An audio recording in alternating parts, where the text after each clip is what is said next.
Bene, bene, bene. Ho già caricato qualche video nel mio secondo canale, ma ora torno a curarmi del mio primo canale.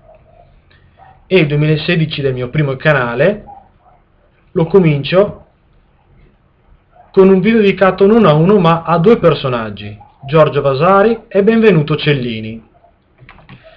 In particolare il primo è onnipresente nei libri, e anche quando voi eravate a scuola, o per chi è ancora a scuola, sa che Vasari è presente in tutti i libri, ovviamente esclusi quelli che parlano della storia dell'arte moderna dopo un certo periodo e soprattutto dell'arte contemporanea.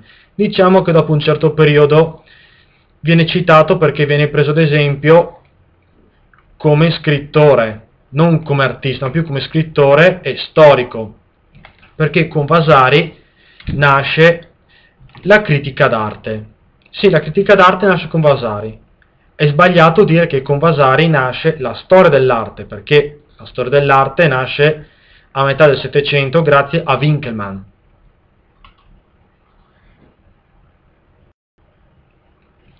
Allora, prima di cominciare a parlare di Giorgio Vasari, vorrei parlare, allora, perché in questo video accomuno Giorgio Vasari e Benvenuto Cellini? Allora, per parlarvi un po' riguardo a quello che è un problema per molti storici: le fonti, i documenti e soprattutto la vericità di quello che c'è scritto. E vi spiegherò sul perché di questo discorso dopo, e soprattutto un'altra cosa riguardo le biografie e le autobiografie, perché su Vasari possiamo parlare di biografie e di Cellini una autobiografia.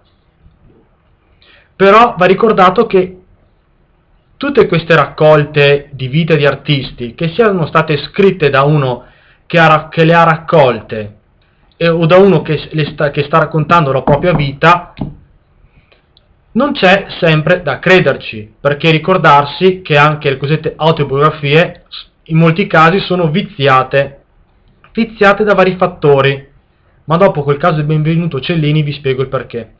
Allora, cominciamo con Giorgio Vasari, nato ad Arezzo nel 1511 e morto a Firenze nel 1564. La sua fortuna è stata quella di aver vissuto in un periodo proprio, siamo diciamo nel pieno del manierismo, ormai il manierismo formato.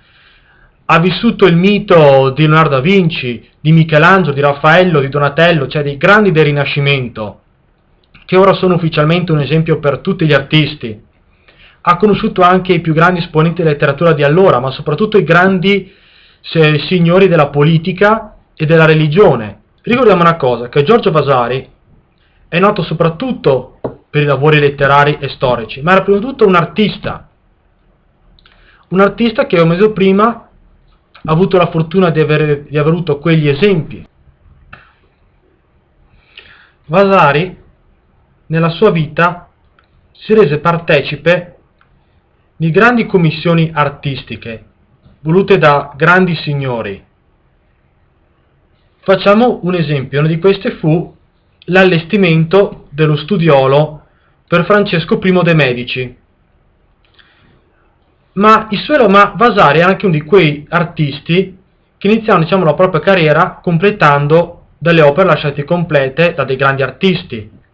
Uno su tutti è aver completato la battaglia di Anghiari, lasciata incompleta da Michelangelo, lavoro pittorico di Michelangelo. Ma Vasari, prima di raccontarvi del suo grande lavoro, ovvero le vite, era un artista di propaganda. Infatti, come vedete nelle vite, lui non vedeva tanto di buon occhio l'arte di origine veneta e santificava proprio ai massimi livelli l'arte toscana. In molti casi molti artisti sono stati premiati per il fatto di essere toscani, come era lui. Non a caso la sua carriera artistica comprende parecchi ritratti delle signorie toscane. Cosimo I e la sua corte ma anche un ritratto che si vede i grandi letterati della storia toscana. In un unico ritratto ha unito Dante, Boccaccio, Petrarca. Insomma, Vasari era l'artista di corte perfetto proprio perché esaltava la corte toscana, ovvero la sua corte. Ecco, parliamo ora di quello che è il suo lavoro più noto, Le Vite. Le Vite, la famosa raccolta di biografie, raccolta in 2 edizioni, 1550 e 1568. Molti artisti li conosciamo grazie a questi documenti. Molti artisti sono rimasti immortali nella nostra memoria grazie a questa raccolta biografica. Il destino che le vite di molti artisti che non furono raccontati in questa raccolta finirono nel dimenticatoio, o altri non vennero considerati all'altezza di essere ricordati o di essere presi come esempio. Oggi le vite non va preso per informarsi sulla vita di un artista, va preso solo per capire che parere aveva Vasari su quell'artista. Perché ad esempio molti artisti vennero anche, diciamo, non dico stroncati, ma proprio criticati, proprio mal criticati. Ad esempio Filarete, l'architetto della Milano degli Sforza, che scrisse una serie di libri sul progetto Sforzinda, Vasari lo etichettò come lo scrittore del libro più stupido mai scritto. E soprattutto Le Vite non è attendibile perché in molti casi Vasari prese da parte documenti di dicerie, di pettegolezzi che si dicevano su quel tale artista. Infatti solo alcuni vennero conosciuti direttamente di persona dal Vasari. La biografia considerata più credibile è quella di Michelangelo, perché Michelangelo venne conosciuto di persona dal Vasari.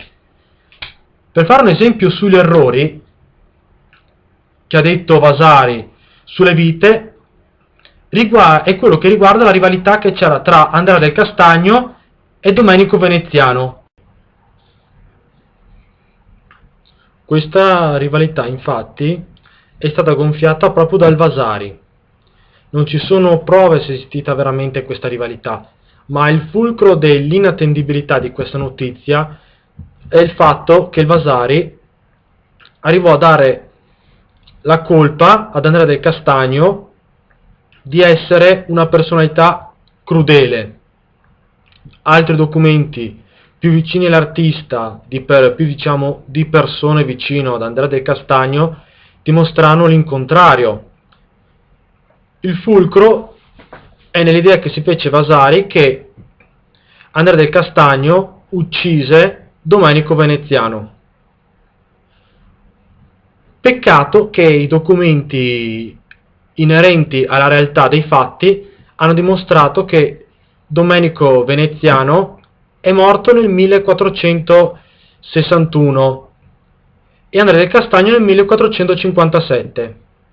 In poche parole, l'assassino è morto anni prima della vittima e le prove, quelle più attendibili e più reali, danno ad Andrea del Castagno morto di peste, come molti artisti.